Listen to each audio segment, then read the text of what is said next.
Ben ritrovati cari telespettatori, rieccoci insieme nello spazio in collaborazione con lo SPI-CGIL del Veneto, questa volta anche della CGIL, insieme in qualche modo. Perché? Perché nella prima parte seguiremo anche un'intervista, una dichiarazione da parte del segretario generale nazionale dello SPI-CGIL, Ivan Pedretti, relativamente alla festa di libertà che si è svolta a Bologna, e la vedremo insieme. Poi abbiamo il piacere di avere qui con noi, in parte in studio, in parte collegati, da un lato in studio Aldo Marturano, segretario generale della CGIL di Padova, ben arrivato qui con noi segretario. Grazie, buongiorno a tutte e tutti. Collegata con noi invece da Verona, Francesca Tornieri, segretaria generale CGIL Verona. Ben arrivata anche a lei segretaria. Grazie, buongiorno a tutti e a tutte. E con loro invece affronteremo un'altra questione, la manifestazione del 18 giugno che è significativa, ne avevamo già preannunciata, è anche importante, che è a Roma, in Piazza del Popolo, da cui titolo Pace, lavoro, giustizia sociale, democrazia camminano insieme, ed è un'assemblea nazionale particolarmente importante, di grande attualità per i temi che solleva, per le istanze, per le richieste, per le possibili anche soluzioni che come sempre il sindacato propone. Allora, prima di darvi la parola, qui in studio commenterete anche le dichiarazioni di Ivan Pedretti, chiedo alla regia di mettere in onda l'intervista, così sentiamo a margine appunto di questa festa di libertà della rivista dei pensionati dello SPI-CGIL, che ricordo ha un abbonamento mensile esiguissimo, €1 al mese, 12 mesi, tiene compagnia, una rivista completa e molto importante e interessante per tutti quanti i pensionati, io direi non solo, perché ci sono temi che riguardano anche i lavoratori, e quindi vediamolo insieme. Sì, l'idea della festa è quella di mettere insieme i nostri militanti, i dirigenti, i responsabili di Lega di tutto il territorio nazionale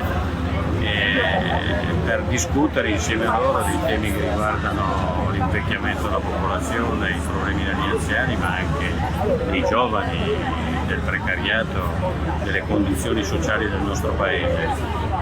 Oltre che affrontare un tema delicato e complesso, ma quello della pace, per cui della necessità di mobilitare i popoli a sostegno della pace contro la guerra e far emergere l'idea che il dialogo è la via migliore per stare insieme tra popolazioni diverse, per cui una politica di integrazione e di solidarietà a cui l'Europa dovrebbe rispondere con più forza.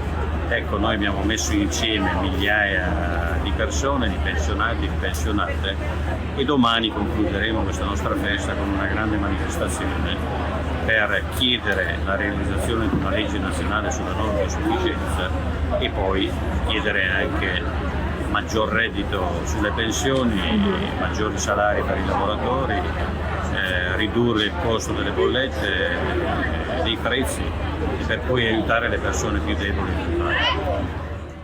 Eccoci qua.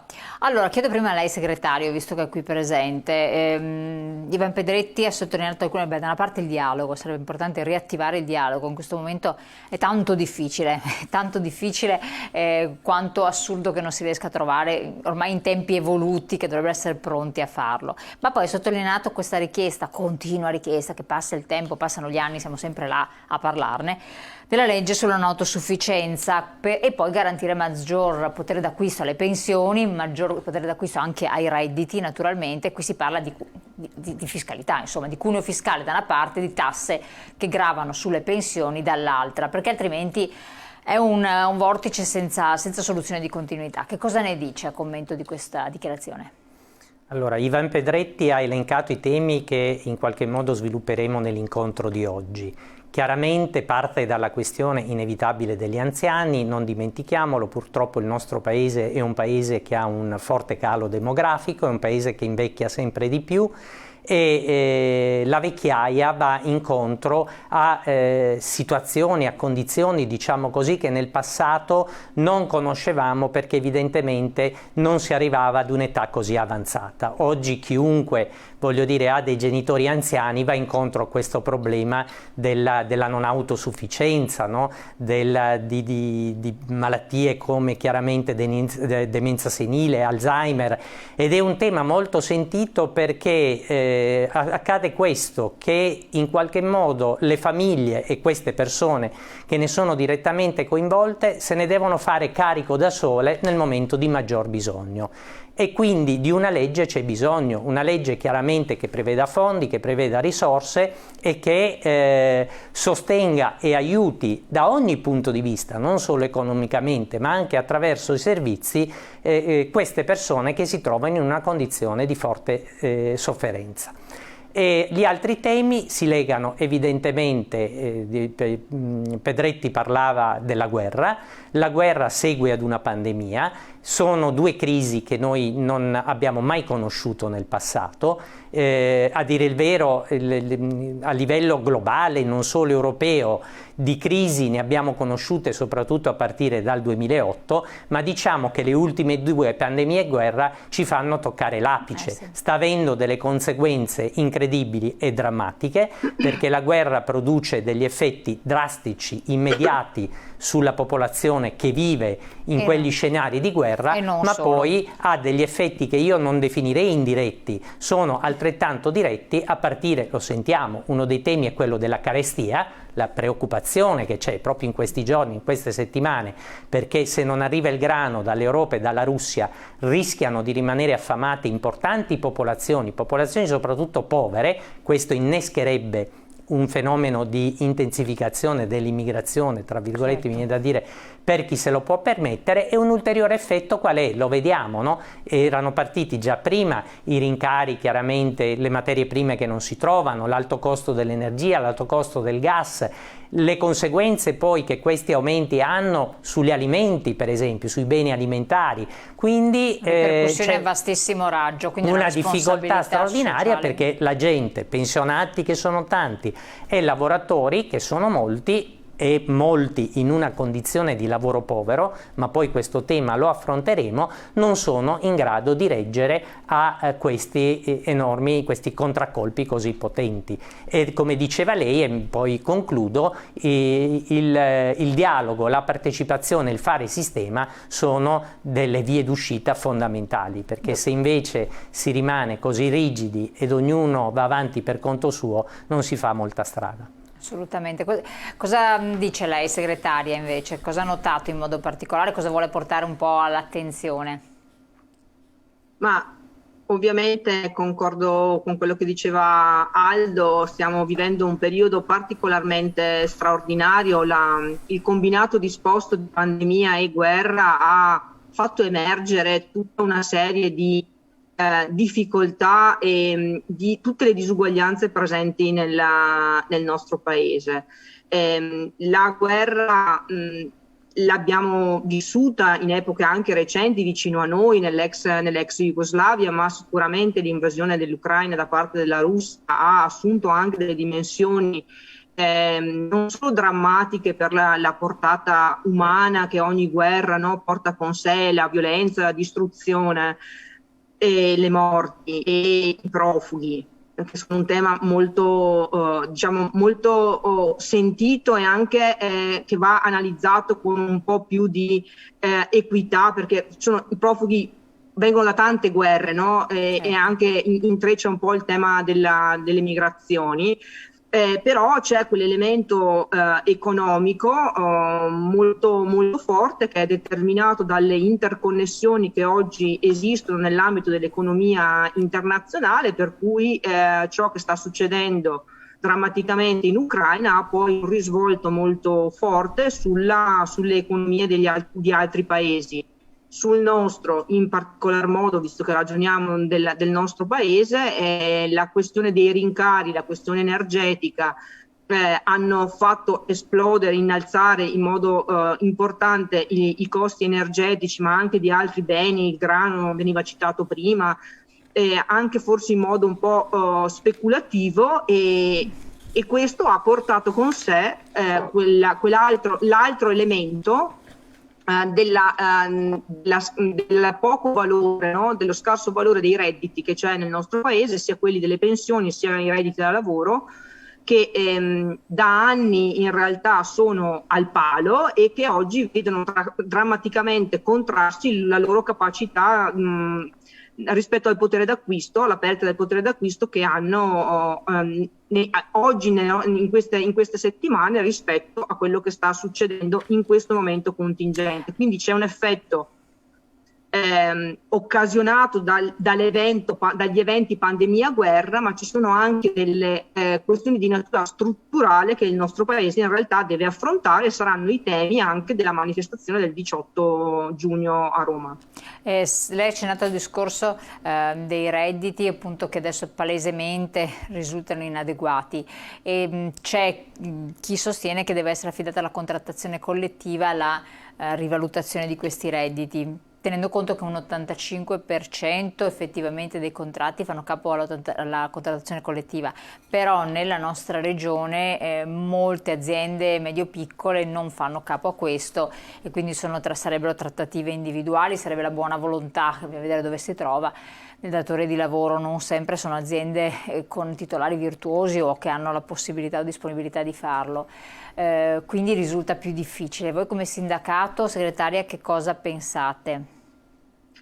Allora, è ovvio che il tema salari da un lato e il tema potere d'acquisto anche delle pensioni si affrontano da versanti diversi, perché per quanto riguarda i pensionati si tratta più di un tema che riguarda la fiscalità, il cuneo fiscale e la rivalutazione delle pensioni.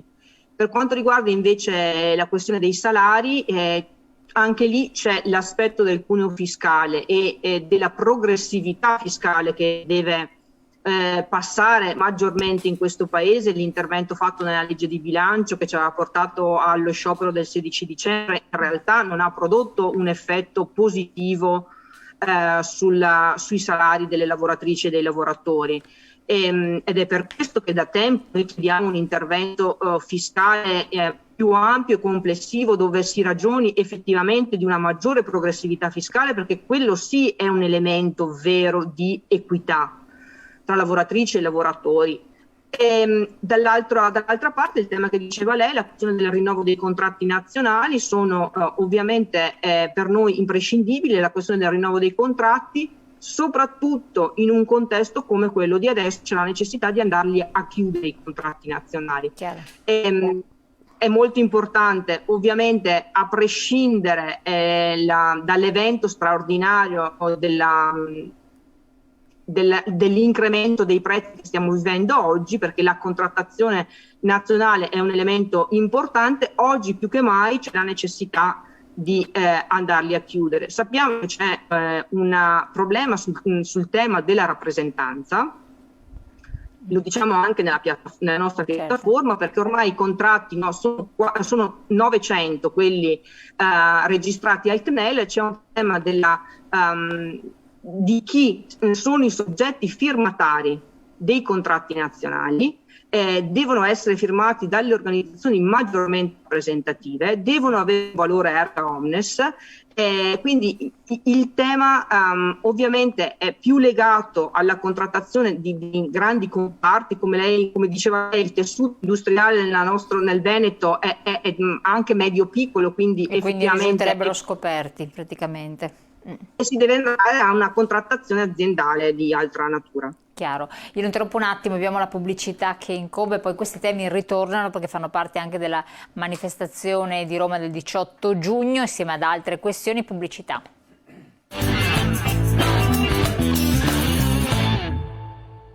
Eccoci qua. Allora, vediamo subito quella che è diciamo lo slogan, il titolo di apertura del convegno, anzi della grande assemblea del 18 giugno, e lo vediamo nella nostra slide. Pace, lavoro, giustizia sociale e democrazia camminano insieme, dovrebbero camminare insieme, segretario. Quindi il primo tema è la pace, vediamo l'altra slide così andiamo a commentare quello che aveva già accennato peraltro anche Ivan Pedretti nell'intervista, prego. Allora, la pace, lo dicevo prima, noi ci troviamo per la prima volta, è vero che c'era stata l'ex Jugoslavia, però noi ci troviamo davvero per la prima volta nel cuore dell'Europa, perché poi guerre sparse per il mondo ce n'erano, le conosciamo, l'ultima è stata quella dell'Afghanistan, no? Che ha prodotto comunque degli effetti, ne sentivamo parlare poco tempo fa, ma al di là di questo concentriamoci su quello che sta succedendo in Ucraina.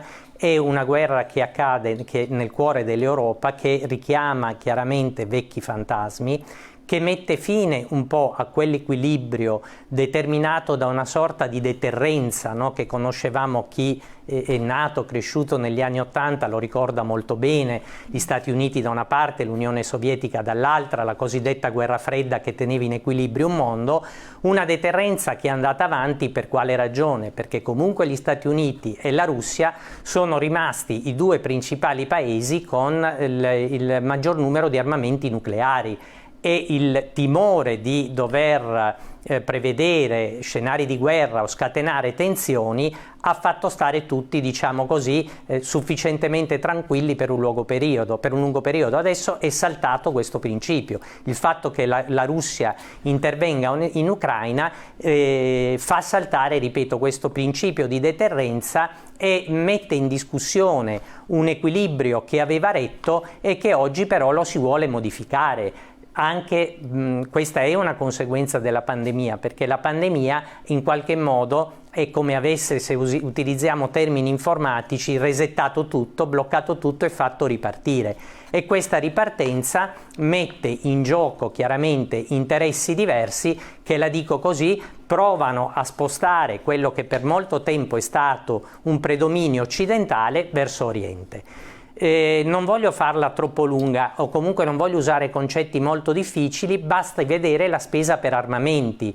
È aumentata in modo stratosferico, sono 2.000 miliardi di dollari spesi nel 2021 prima che scoppiasse la guerra, cioè si sono investiti soldi per produrre armi, e i paesi che lo hanno fatto maggiormente sono proprio la Russia, gli Stati Uniti e la Cina. Non è un caso. Allora il vero tema qual è? E poi mi taccio. Il vero tema è quale ruolo giocano quelle istituzioni internazionali nate dopo la seguente guerra mondiale per garantire la pace, e sono l'Europa, un'Europa che lo vediamo spesso divisa, che non ha una politica estera comune, una politica di difesa comune, e l'altra è l'ONU, che resta comunque in qualche modo intrappolata e condizionata dai 5 membri permanenti del Consiglio di sicurezza, 3 dei quali sono quelli che dicevo prima, che si sono per lo più armati e che oggi esercitano un potere di veto.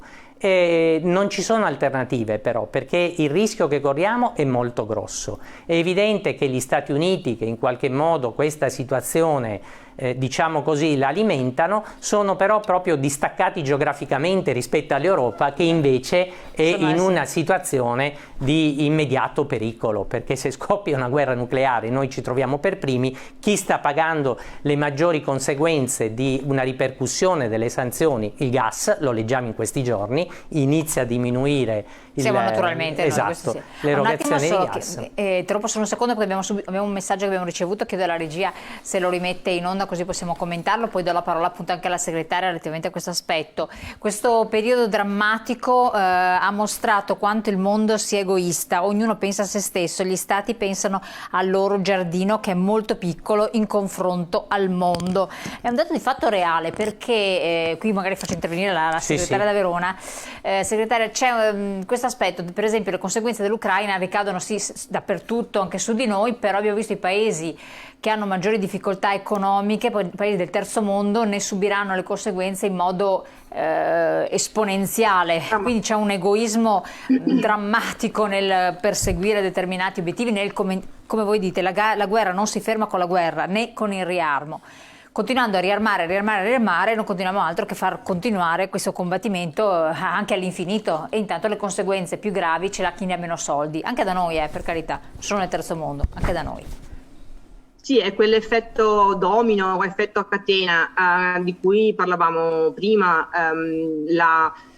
Anche la fame nel mondo sta diventando un'arma di guerra, il blocco dei porti, la non possibilità di far uscire il grano, è ovvio che può produrre non solo la fame in paesi o in aree geografiche già profondamente in difficoltà, ma a loro volta la crisi alimentare può far scoppiare ulteriori conflitti o ulteriori migrazioni, perché sappiamo, la storia ne è sempre stata un esempio, insomma il tema dell'approvvigionamento diventa elemento ovviamente di scontro, perché elemento di grande sofferenza per le popolazioni.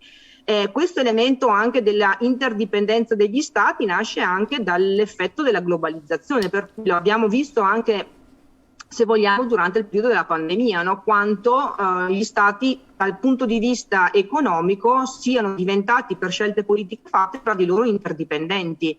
Mancanza di materie prime provenienti dalla Cina durante il lockdown, il blocco del porto di Shanghai, che ovviamente ha provocato effetti economici o di reperimento di beni in Europa o in altri paesi del mondo. Quindi è ovvio che ci sono elementi talmente grandi ormai di interconnessione appunto tra gli stati, che quello che succede in una parte del mondo poi ha un effetto a caduta in altri. Una cosa così dirompente come la guerra, e sull'analisi che Aldo faceva rispetto aver sdoganato questa guerra, il fatto che gli armamenti nucleari non sono più l'elemento deterrente per non far scoppiare conflitti come lo sono stati dopo la seconda guerra mondiale in poi, è veramente l'elemento, come posso dire, dirompente di questo conflitto. C'è un altro messaggio che è arrivato, leggo, se la regia me lo rimetti in onda lo posso anche leggere, eccolo qua. La maggioranza dei sudditi italiani sono contrari all'invio di armi e sanzioni, i padroni dell'Italia fanno l'esatto contrario. Segretario. Guardi, c'è tanta verità in queste parole, ma basta pensare, non faccio il nostalgico, perché la nostra Costituzione secondo me continua ad essere una delle più moderne in assoluto, ma non a caso. Allora, sulla carta è una cosa, sì, certo, nell'attuazione è un'altra. I nostri padri costituenti, che venivano da quella situazione, che le armi le avevano imbracciate, che avevano visto quali conseguenze aveva determinato una guerra così violenta come la seconda, avevano scritto appunto che l'Italia la ripudiava e si affidava a quegli organismi internazionali che dicevo prima. E quindi è vero, il sentire, a mio parere, il sentire collettivo, il sentire diffuso non è di favorire la guerra, è comprensibile. Scatta un po' nell'animo questa condivisione, questo dire: ma se un popolo viene invaso, viene privato della propria libertà, viene ucciso, bombardato, e in qualche modo reagisce, si deve difendere, ma si innesca un circolo pericolosissimo, per cui lì non è più una questione di resistenza e mi difendo, ma di guerra degli uni contro gli altri, pur chi ha ragione rispetto a questo conflitto, ed è evidentemente l'Ucraina. È chiaro che l'unica soluzione, non ce ne sono altre, è che intervengano questi organismi internazionali, che intervengano subito e per davvero, e che riportino tutto su un piano di diplomazia e di negoziato. Non ci sono altre vie, perché questa guerra, e anche qui termino, deve cessare il prima possibile, perché le conseguenze le paghiamo tutti. Ma forse non interessa a nessuno chi le paga, perché forse non è coinvolto direttamente. Il solito discorso degli egoismi, certo, rifacendosi a quanto diceva il messaggio precedente. Stavolta c'è un altro capitolo che voi affrontate nell'Assemblea Generale, eccolo qua, per il lavoro. Questa volta chiedo l'intervento, comincia la segretaria di Verona. Mettere fine alla precarietà dilagante, al finto lavoro autonomo, al lavoro povero e sommerso. Prego, segretaria. Sì, abbiamo letto anche tante pagine scritte sui giornali, perché ci sembra quasi che oggi ci si accorga di quali siano le difficoltà del mondo del lavoro nel nostro paese. E anche qui parliamo di effetti legati al momento contingente, ma in realtà a un problema ormai di natura strutturale. Il nostro paese ha scambiato la flessibilità per la precarietà. Siamo ad aprile arrivati ad un numero di contratti a tempo determinato che non si vedevano da decenni nel nostro paese. Oggi i contratti a tempo determinato sono più di 3 milioni. Parliamo di tanti milioni di contratti a tempo determinato che portano con sé part-time involontari. La precarietà che da questo modello contrattuale ne deriva provoca una contrazione sui salari e sul reddito complessivo delle persone decisamente importante, che fa essere il nostro paese tra i fanalini di coda dell'Europa in termini di valore medio dei salari e dei redditi. Sì. Cioè abbiamo delle grandi distanze rispetto ai cugini francesi e alla Germania. Ma anche la Spagna. Ovviamente, esatto, frutto di scelte politiche fatte negli anni, contratti a tempo determinato, modalità contrattuali tipo lo staff leasing, il job sharing, per non parlare poi di quei non lavori che sono i tirocini extracurriculari e stage che vengono fatti passare come se fossero dei rapporti di lavoro che in realtà ovviamente non sono. Non lo sono. Allora, un attimo di interruzione, andiamo in pubblicità, poi abbiamo anche gli altri temi, perché oltre per il lavoro, investimenti peraltro per la salute e la sicurezza, diritto anche alla formazione permanente, abbiamo il capitolo giustizia sociale e democrazia, che è molto importante, che voi andate a sottolineare. Pochi secondi di pubblicità.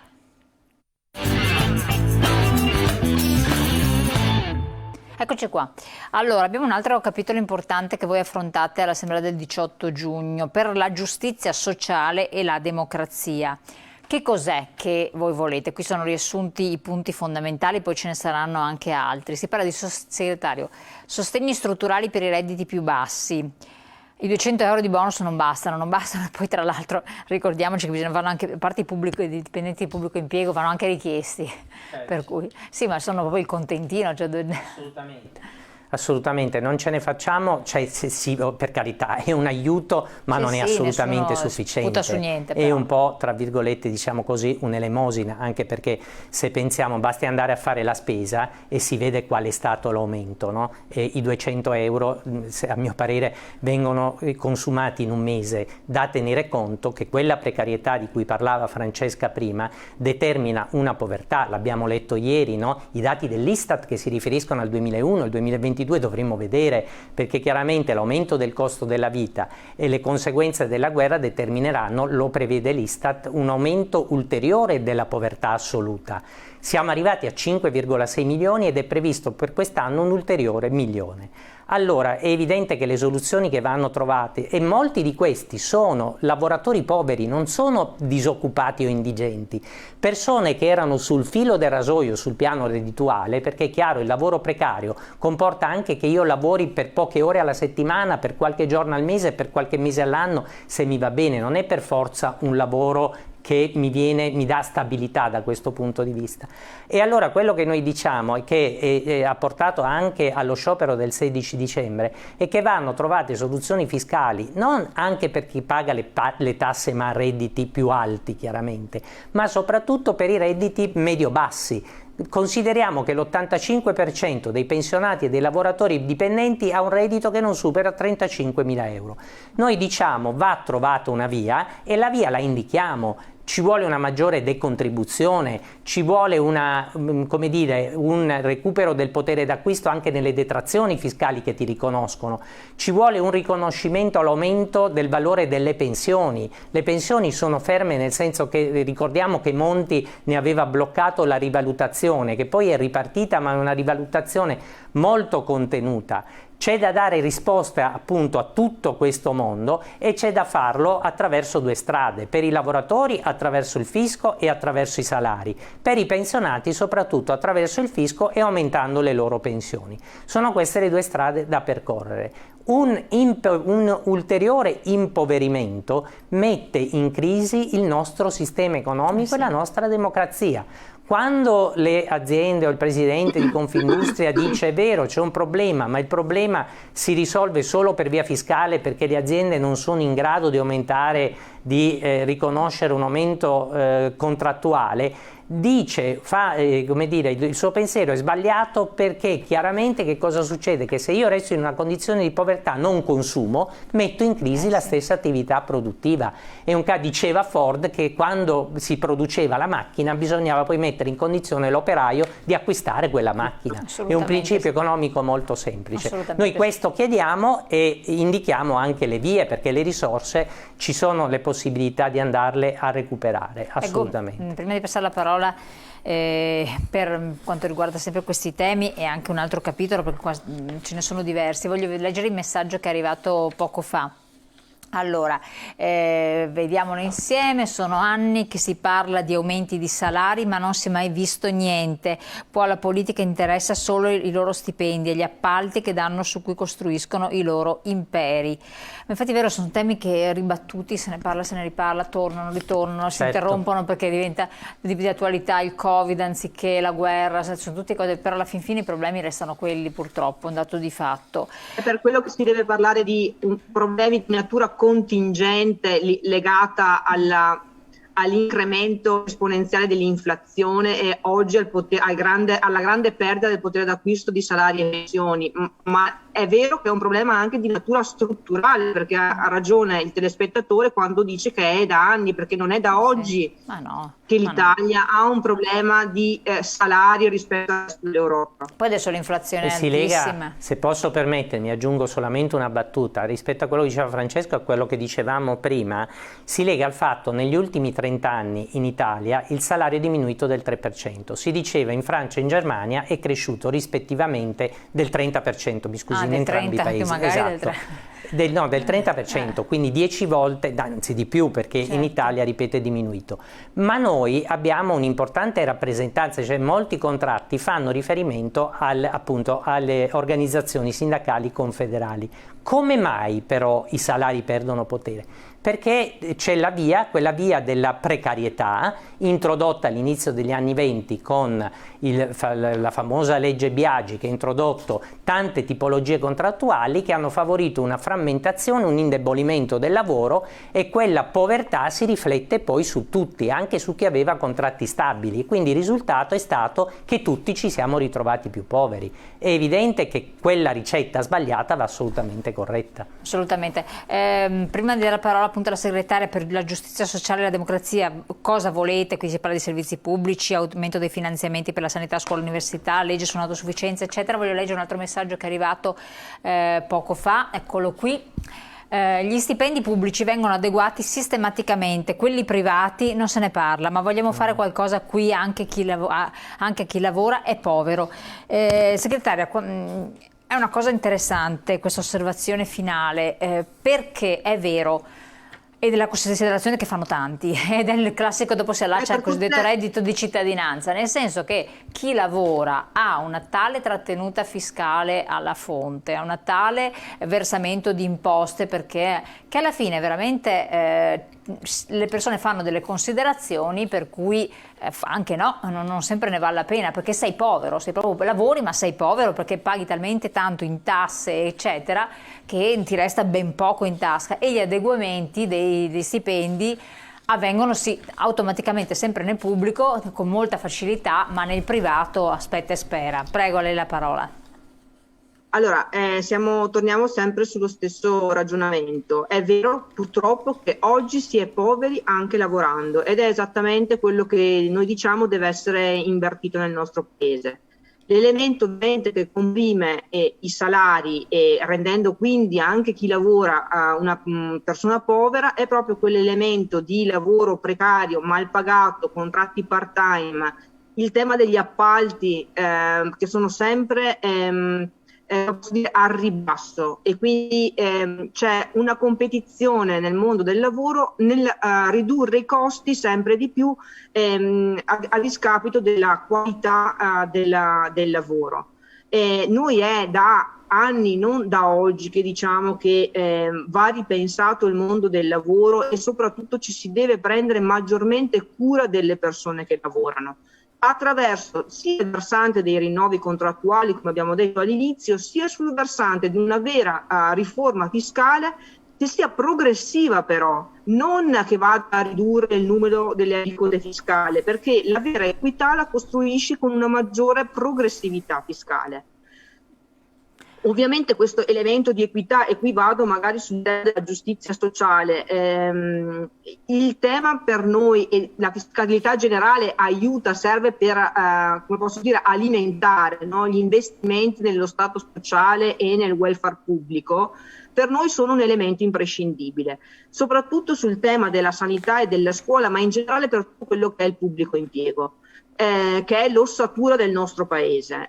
Nell'ambito della sanità ci siamo accorti durante il periodo della pandemia quanto i tagli lineari fatti nei 20 anni precedenti abbiano prodotto una contrazione degli operatori che lavorano presso gli ospedali e di quanta difficoltà si sia generata, per carità, in una situazione straordinaria e sconosciuta come quella della pandemia, ma hanno comunque determinato e messo in luce tutte le carenze che oggi ha il sistema sanitario nazionale. Dall'altra parte anche nella scuola si è disinvestito tanto in questi anni e quindi anche una grande campagna di stabilizzazione di tutti i lavoratori precari sia nell'ambito della pubblica amministrazione. Oggi abbiamo il problema che negli enti locali non ci sono le persone che scrivono i bandi per attingere ai soldi del PNRR, per esempio, no? Quindi la scuola, gli uffici pubblici, la sanità, l'assistenza devono vedere ritornare degli investimenti importanti da parte dello Stato, perché è anche un modo per far sentire i cittadini e le cittadine più vicine all'amministrazione pubblica, alla cosa pubblica. Se mi posso permettere, Elena, vorrei aggiungere, fare una breve considerazione, anche perché una volta Francesca ha descritto molto bene l'impoverimento che c'è stato nel pubblico, e quando parliamo di pubblico iniziamo a partire dalla sanità che abbiamo conosciuto tutti, no? Appunto che ruolo e che importanza ha avuto, ma soprattutto questo, una volta era vero, nel senso che il rinnovo di contratti partiva sempre dai contratti pubblici e poi seguivano i privati nei periodi in cui si stava bene. Oggi non è più così. I primi contratti ad essere rinnovati sono stati quelli della manifattura, quelli dei chimici, cioè di quei settori che hanno beneficiato della ripartenza o che sono più avanti in termini anche di innovazione, di tecnologia. Quelli del pubblico, che fanno addirittura riferimento al triennio 2019-2021 passato, che si stanno rinnovando adesso, alcuni ne sono stati rinnovati e non tutti. Il vero punto debole... Sì, ma dal 19 hanno avuto il rinnovo, c'è il privato ma che ha il rinnovo no, allora il pubblico è stato fermo per 12 anni, ma non è questo il problema. Mentre volevo concentrare l'attenzione sul tema dei temi. Chi invece è più indietro di tutti è esattamente quel terziario, il commercio, il turismo, l'alberghiero, che ne è uscito più mazziato dalla pandemia e dove quella condizione di lavoro povero è più presente, sono quelli meno pagati. Il reddito di cittadinanza, anche qui sfatiamo un mito, è mediamente 580 euro. Se lo si vuole paragonare a uno stipendio di 580 euro, che è ciò che io pago per un cameriere, ecco, e allora bisogna un po' rimettere... Tutti questi servizi non trovano personale, eccetera, ma non lo troveranno finché non cambiano le modalità di lavoro. Esatto. Io ho parlato con dei ragazzi, mi dicevano al mese devo fare tot strada, tot carburante, oppure prendere un affitto, che cosa mi resta? Dai, non è neanche umanamente concepibile. Il punto debole è proprio lì. Esatto. Leggo l'ultimo messaggio velocissimo, poi chiudiamo perché il tempo è volato. Se la regia me lo rimette in onda, che così diamo soddisfazione anche a chi l'ha mandato. Un attimo solo, eccolo qua, vediamo un po'. Cara Elena, quanta ragione hai dicendo che la Costituzione italiana è eccezionale solo sulla carta. Se penso ai primi articoli della Costituzione mi vengono i brividi per come la nostra governance li stiamo completamente snobbando. Cioè, nella teoria tutto quanto bello e buono, poi nella pratica, ai noi purtroppo. Allora, siamo giunti al termine. Ringrazio i telespettatori per aver partecipato con i numerosi messaggi, quindi ci seguite sempre. Ringrazio la CGIL di essere stata qui con noi, tanto Francesca Tornieri, segretaria di Verona, quanto Aldo Marturano, segretario invece CGIL Padova. Lo SPI CGIL naturalmente, che ci ha tenuto questo tema, ha introdotto in qualche modo con la dichiarazione di Ivan Pedretti il tema, ricordando la festa di Libertà, la rivista a cui vi ricordo abbonatevi perché costa 12 euro all'anno, è pochissimo, è bella, interessante, illustrata, ha dalle informazioni all'attualità, al tempo libero, passatempi, tradizioni, informazioni turistiche, ha di tutto, quindi vale la pena per 12 euro all'anno e arriva a casa. Detto questo, grazie ancora, buon proseguimento e noi ci rivediamo. La puntata naturalmente la rivedete in replica sul web oppure su YouTube.